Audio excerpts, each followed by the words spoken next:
Crystal chandeliers cast a soft glow over the glimmering dinner table. In the center of that luxurious room, surrounded by powerful men in tailored suits, sat a woman with a simple, modest presence. Silent, unassuming. She said nothing, until she was provoked. I don't know who she is, but she just embarrassed her boss in front of all of us. The entire table fell silent. She looked directly at the man who spoke, her voice calm, sharp as a blade. I didn't embarrass him. I just reminded you all that there are things money can't buy, like character. All eyes turned to her. Even Richard Blake, the cold, calculated millionaire who had brought her here like a silent accessory. What he didn't know was that this quiet housemaid would soon become the one to change his life forever. Before we begin the story, leave a comment telling us where you're watching from. Enjoy the story.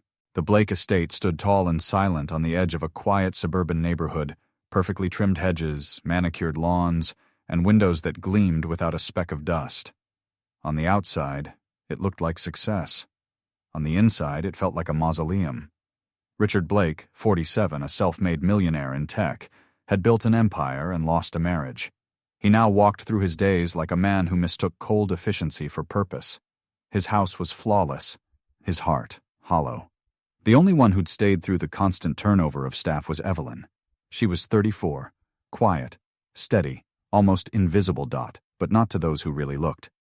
Evelyn didn't just clean, she curated. Every corner she touched seemed to breathe a little easier. When she dusted the shelves in the grand library, filled with books Richard never read, her fingers moved with care, like she was handling memories, not objects. She had once dreamed of being a counselor, studied sociology at community college. But life demanded she grow up faster than her dreams could. A sick mother, a brother who dropped out, bills that didn't stop coming. And so she worked, silently, precisely, but never without dignity. That morning she was polishing the bookshelf when Richard walked in, clearly agitated. His phone call had ended with a sharp, "Fine, I'll figure it out." He scanned the room, eyes finally landing on her. "You're not doing anything tonight, are you?" he asked, without waiting for an answer. "There's a business dinner. I need someone to come with me." She blinked, unsure. He continued dismissively, "Just be there. No talking, no opinions, just smile when it's appropriate. It wasn't a request, it was an order." She nodded, not out of obedience but out of quiet calculation. When the door closed behind him, Evelyn stood still for a moment. Her hand lowered the cloth to the table. Her reflection looked back at her from the glass case. If fate was giving her a seat at the table, then maybe it was time to stop sitting like a servant. When Evelyn walked into the restaurant that evening, time seemed to slow for just a second. She wasn't wearing diamonds, no designer handbag, but her dark teal dress fell just right. Her posture was graceful, and there was a quiet strength in her gaze, like she'd seen storms and chosen to walk through them anyway. Next to her was Richard, tall, imposing, and unreadable as ever. They entered the private dining room, warm wood walls, soft jazz playing, candles flickering. Around the long table sat half a dozen men in $1,000 suits, titans of industry, wolves in silk. Richard gave a curt nod to them and gestured toward Evelyn. "This is Evelyn. She's with me." That was it. No title, no context, just a verbal shrug. Some of them barely looked up. Others gave her a once-over, the way one might inspect a misplaced chair. The conversation resumed, talk of profit margins, overseas expansion, quarterly growth. Evelyn sat in silence, but not in ignorance. Her eyes moved from speaker to speaker, absorbing every word, every inflection. She had always been an observer. Then came the spark. Mr. Lewis, a seasoned investor with a sharp tongue and a sharper watch, leaned back with a smirk. "Tell me, Evelyn, how does it feel sitting among men who shape the future of this country?" The question was laced with mockery. Some chuckled under their breath, but Evelyn didn't flinch.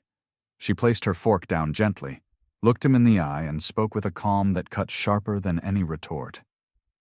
"I think the people who shape the future are the ones who know how to listen. Not just the ones who talk the loudest. And if the loudest voices in the room aren't listening, maybe the future needs to be shaped elsewhere." The room went still. Knives froze mid-cut. Glasses paused mid-air. Richard's jaw tensed. Mr. Lewis forced a chuckle, visibly rattled. "You've got quite the sense of humor." Evelyn met his gaze, unblinking dot, that wasn't a joke dot. For the first time all evening, they listened. Not because Richard demanded it, but because Evelyn, this housekeeper they hadn't even bothered to acknowledge, just reminded them that silence doesn't mean weakness, and that presence doesn't need permission. The Blake estate stood tall and silent on the edge of a quiet suburban neighborhood. Perfectly trimmed hedges, manicured lawns, and windows that gleamed without a speck of dust. On the outside, it looked like success. On the inside, it felt like a mausoleum. Richard Blake, 47, a self-made millionaire in tech, had built an empire and lost a marriage. He now walked through his days like a man who mistook cold efficiency for purpose. His house was flawless, his heart hollow. The only one who'd stayed through the constant turnover of staff was Evelyn. She was 34, quiet, steady, almost invisible. But not to those who really looked. Evelyn didn't just clean, she curated. Every corner she touched seemed to breathe a little easier. When she dusted the shelves in the grand library, filled with books Richard never read, her fingers moved with care, like she was handling memories, not objects.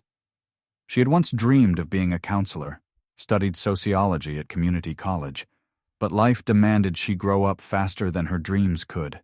A sick mother, a brother who dropped out, bills that didn't stop coming. And so she worked, silently, precisely, but never without dignity. That morning, she was polishing the bookshelf when Richard walked in, clearly agitated. His phone call had ended with a sharp, "Fine, I'll figure it out." He scanned the room, eyes finally landing on her. "You're not doing anything tonight, are you?" he asked without waiting for an answer. "There's a business dinner. I need someone to come with me." She blinked, unsure dot. He continued dismissively, "Just be there. No talking, no opinions. Just smile when it's appropriate." It wasn't a request. It was an order dot. She nodded, not out of obedience, but out of quiet calculation. When the door closed behind him, Evelyn stood still for a moment. Her hand lowered the cloth to the table. Her reflection looked back at her from the glass case. If fate was giving her a seat at the table, then maybe it was time to stop sitting like a servant. When Evelyn walked into the restaurant that evening, time seemed to slow for just a second. She wasn't wearing diamonds. No designer handbag. But her dark teal dress fell just right. Her posture was graceful, and there was a quiet strength in her gaze, like she'd seen storms and chosen to walk through them anyway. Next to her was Richard, tall, imposing, and unreadable as ever. They entered the private dining room, warm wood walls, soft jazz playing, candles flickering.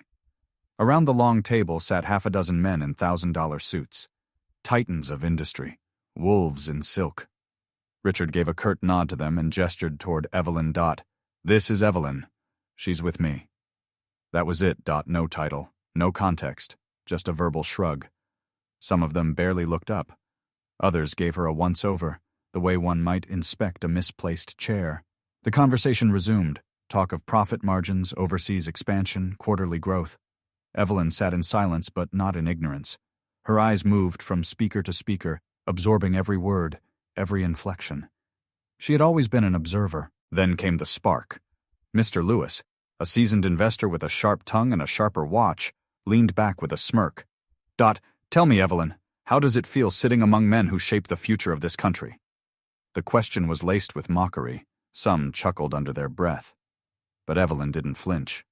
She placed her fork down gently, looked him in the eye, and spoke with a calm that cut sharper than any retort. "I think the people who shape the future are the ones who know how to listen, not just the ones who talk the loudest. And if the loudest voices in the room aren't listening, maybe the future needs to be shaped elsewhere." The room went still. Dot knives froze mid-cut. Glasses paused mid-air. Richard's jaw tensed. Mr. Lewis forced a chuckle, visibly rattled. "You've got quite the sense of humor." Evelyn met his gaze, unblinking dot. That wasn't a joke. For the first time all evening they listened, not because Richard demanded it, but because Evelyn, this housekeeper they hadn't even bothered to acknowledge, just reminded them that silence doesn't mean weakness, and that presence doesn't need permission. The dinner hadn't ended, but the atmosphere had shifted. Moments ago, the room was filled with smug confidence, polished laughter, and glasses clinking over calculated ambition. Now the air was still, like a chandelier had swung slightly off balance and no one dared to breathe, waiting for it to settle. Evelyn sat among them, composed, graceful, utterly out of place and yet strangely unshakable. Her quiet voice had pierced through layers of boardroom arrogance and landed in the one place none of them expected: their conscience. "I believe a company's real value doesn't lie only in its quarterly profits, but in the lives it touches, the communities it lifts, and the legacy it chooses to build." She wasn't grandstanding. She wasn't trying to impress anyone. She was simply telling the truth. Across the table, one of the older investors, Mr. Park, who had built his first business before most of them had finished college, leaned back in his chair, arms crossed, a thoughtful look spreading across his face. "That's refreshingly honest," he murmured. Others nodded slowly, still unsure whether they were allowed to agree, and at the head of the table, Richard Blake sat in complete silence. His jaw was tight, his wine untouched, his stare fixed not on Evelyn, but on the flickering candle in front of him. Inside, something twisted. Not rage, not exactly, but discomfort. The kind of discomfort a man feels when he realizes he's no longer the smartest voice in the room. Because tonight, that voice belonged to a woman he hadn't even bothered to properly introduce. The car ride back was wordless. Outside, the city hummed and glittered, restaurants closing, taxis zipping past, streetlights throwing long shadows across empty sidewalks. Inside the black sedan, Evelyn sat on the passenger side, her hands gently resting in her lap, her posture upright but relaxed.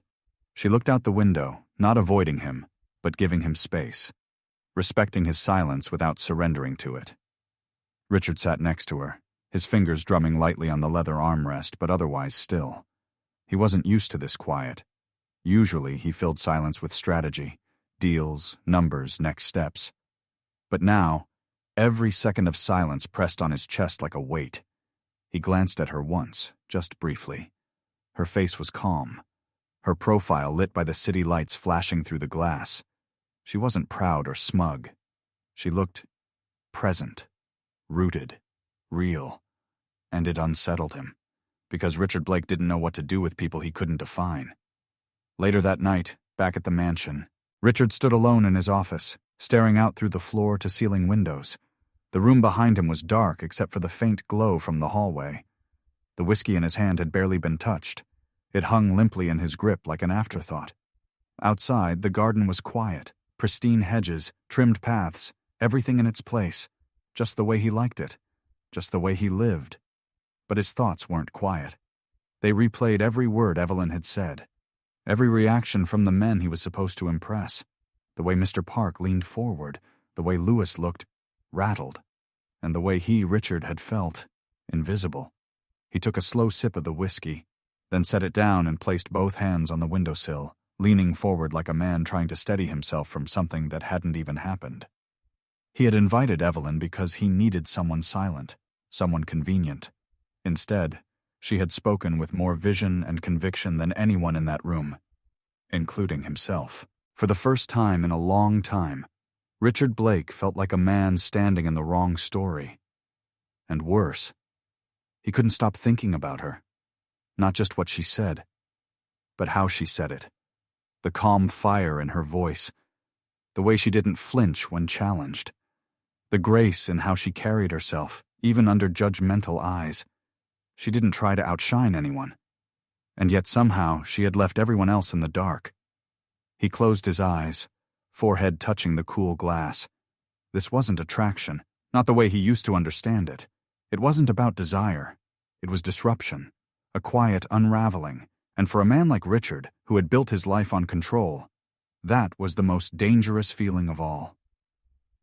Morning light poured through the tall windows of the Blake estate, falling like golden silk across the marble floors. The house, once a symbol of control and perfection, felt heavy, like it was holding its breath.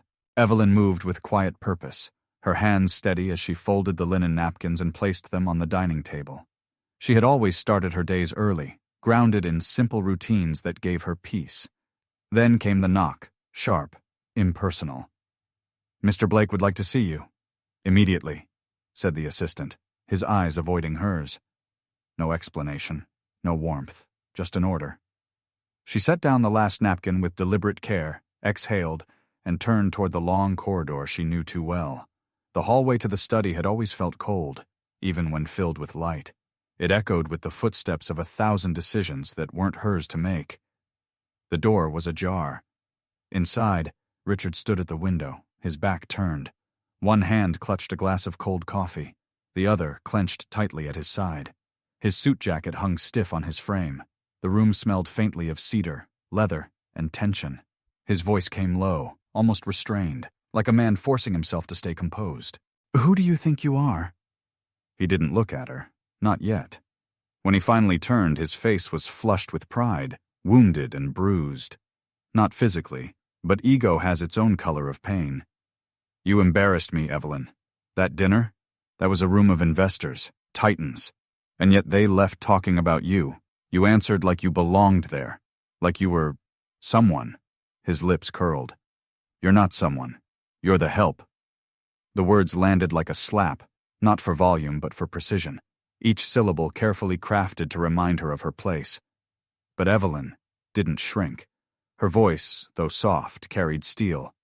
"I didn't speak to shine, Mr. Blake. I spoke to be seen. There's a difference. I was asked a question, and I answered it with truth. Isn't that what integrity looks like?" For a moment, Richard blinked, almost startled by her calm, her grace under fire. But then, the storm returned. He stepped forward. "You're fired." No emotion, no further justification, just a dismissal. Clean, cold, final. Evelyn didn't protest. She didn't cry or plead. She straightened her back, turned around, and walked out, leaving behind more than a job. She left behind the man she had quietly believed still had something good in him. Alone in the study, Richard stood still, his reflection in the window blurred and unfamiliar. The silence that followed wasn't peaceful. It was hollow. The only sound was the distant ticking of the grandfather clock, the same one Evelyn used to dust every morning. The sky outside Evelyn's apartment was the color of ash, low-hanging clouds, unsure if they'd rain or simply linger in their indecision. She sat by the window, a mug of tea in her hands, now cold and untouched. The same book had been open on her lap for over an hour. Not a single page turned. She hadn't lost a job. She'd been punished for having a voice, for daring to show she had something to say, something worth hearing. No apology had come, no explanation, not even a word of gratitude for the years she had given. But Evelyn wasn't waiting for redemption. She never had. And yet, a small ache settled in her chest.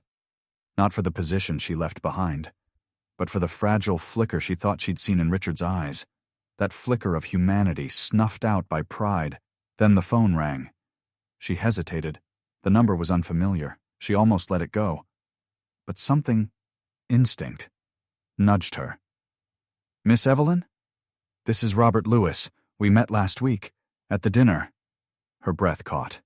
Mr. Lewis, the investor who had actually listened, the one who looked at her not with confusion, but with curiosity.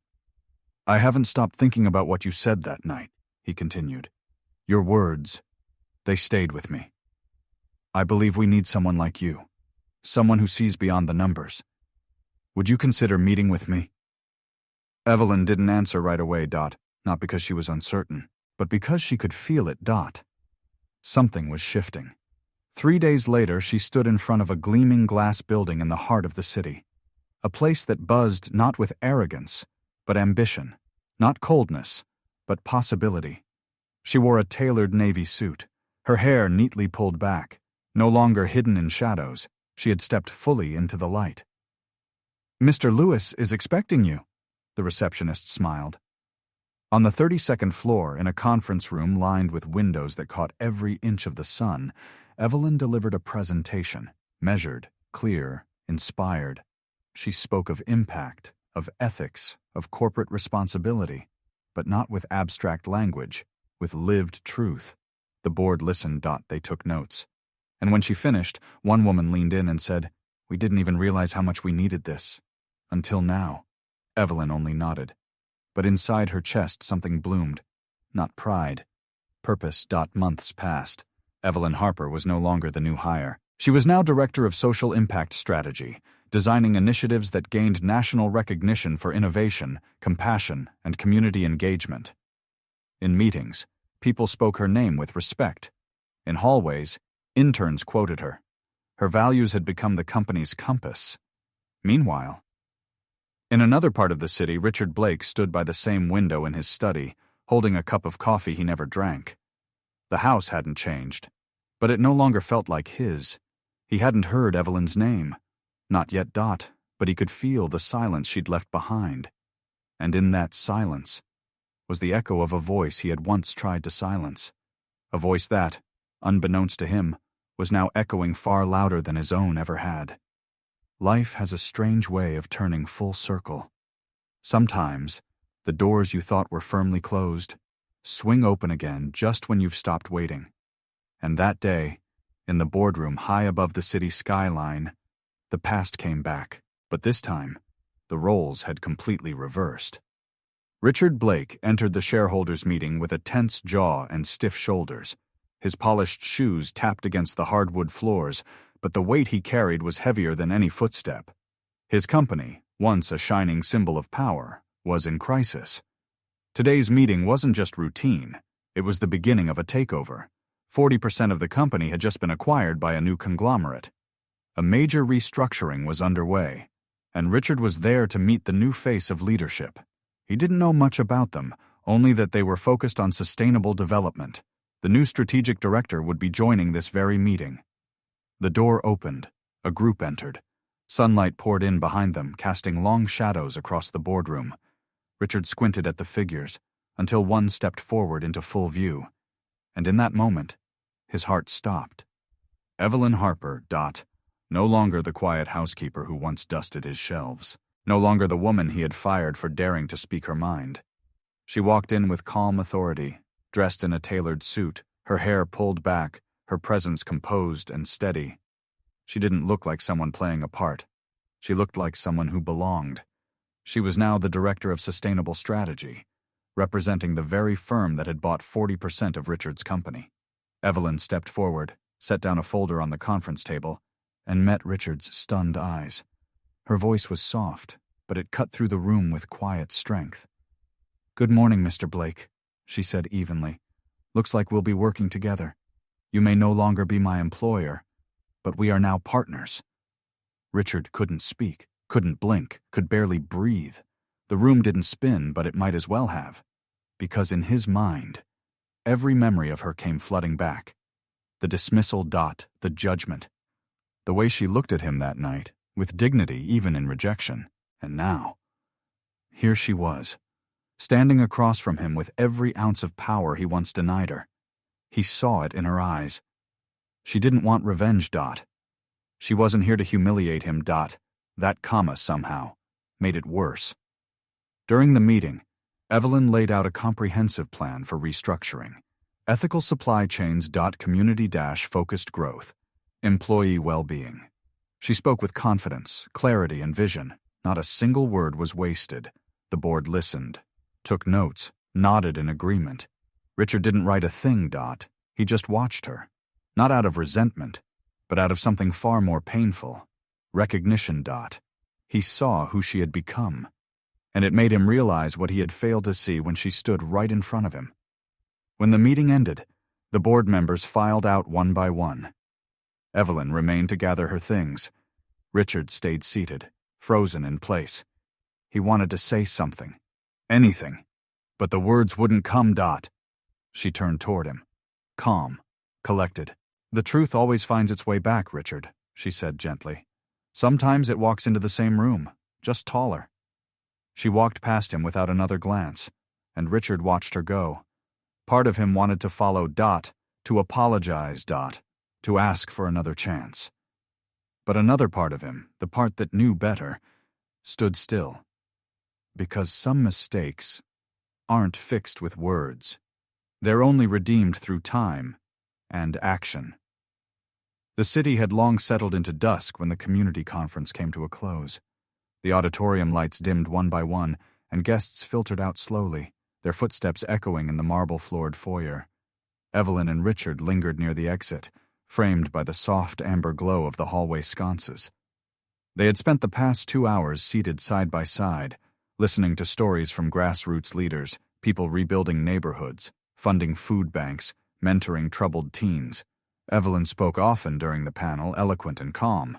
Richard watched. For once, he wasn't the one commanding attention. And strangely, he didn't mind. Outside, the autumn air was crisp. A breeze scattered dry leaves across the sidewalk like whispers. They stood beneath a quiet street lamp, just the two of them. Richard broke the silence, his voice quieter than usual, measured, almost hesitant. "Evelyn, you made me realize how empty I've been." Evelyn turned to him slowly, her expression unreadable. He continued, the words coming slowly like each one had to pass through years of resistance. "Not because you succeeded, but because you knew why you wanted to. You had purpose. You carried people with you. I only ever carried my own pride." He looked at her then, not with arrogance, not even with regret, but with vulnerability. For the first time in years, Richard Blake wasn't the CEO or the man with all the answers. He was simply a man, flawed, stripped down, and standing in front of someone who had once seen something in him when he couldn't see it himself. Evelyn didn't rush to respond. Her gaze searched his face, scanning for sincerity. And she found it. But what she said next was not easy. "Richard, love, if it ever meant anything, isn't about admiration. It's about alignment, about how you move through the world.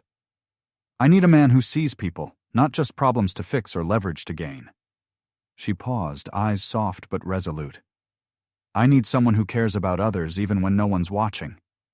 The wind blew gently, rustling the hem of her coat. She didn't say she forgave him, Dot. She didn't say she loved him, Dot. But she stayed standing there. And that, for now, was enough. Weeks passed, Dot and Richard. Changed, Dot, not overnight. Not in grand declarations or showy gestures, Dot, but in quiet choices. He started showing up. At meetings he used to ignore. At shelters he used to donate to but never visit. At after-hours staff gatherings where his presence made people nervous. At first, he listened more, talked less. He walked through neighborhoods his company once overlooked. Sat beside community organizers who didn't care about his last name. And slowly, he began earning something he never thought he needed. Trust. Evelyn, from a distance. Noticed. Not because he told her, but because she heard about it from others. A former intern emailed her saying, "Mr. Blake actually asked for our input today." And he meant it. A staff volunteer at a nonprofit texted, "He stayed 3 hours after everyone left, just sweeping floors." She didn't reach out. But each update softened something in her. One afternoon, she passed him in the hallway of a leadership summit. He didn't call out to her. He simply nodded, humble, respectful. She nodded back. A few days later, she received a small envelope on her desk. No flowers, no gifts, just a handwritten note. "I'm still learning, but it's because of you that I started. Thank you for being someone worth becoming better for." No signature. But she knew. And in that moment, Evelyn felt something stir in her chest. Not a rush of romance, but the warmth of respect. The kind of warmth that takes time, that roots itself in action, not sentiment. The kind that might one day become love. 6 months later, the auditorium buzzed with anticipation.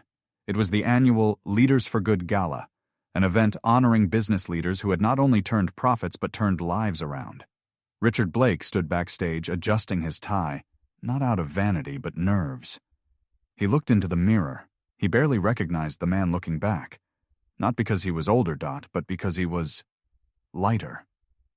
When his name was called, he walked to the stage, not with the swagger of a mogul, but with the steady stride of a man who'd been broken and rebuilt. Standing at the podium, he looked out at hundreds of faces, but he only saw one. Evelyn, sitting in the front row. Calm, still, present. He took a breath. 6 months ago, I fired someone. A woman who challenged me with nothing but her truth. I didn't see her as an equal. I saw her as a threat. But today, I stand here because of her. Not because she forgave me right away, but because she stood tall when I tried to push her down. She reminded me that leadership isn't about power, it's responsibility, and love, real love, begins with humility. A hush fell over the room. He extended a hand. Evelyn Harper. Will you join me up here? A beat passed. Then Evelyn stood, elegantly, gracefully. She stepped onto the stage, and in front of everyone, Richard took her hand. He didn't kiss it. He didn't make a show. He simply held it, firm, respectful, real. This is the woman who saved my career.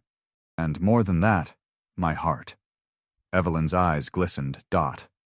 She nodded once, and together, under the warm glow of stage lights, they stepped forward. The applause swelled, not just for success, but for redemption, for love that wasn't built on fantasy, but forged through fire, failure, and the courage to grow.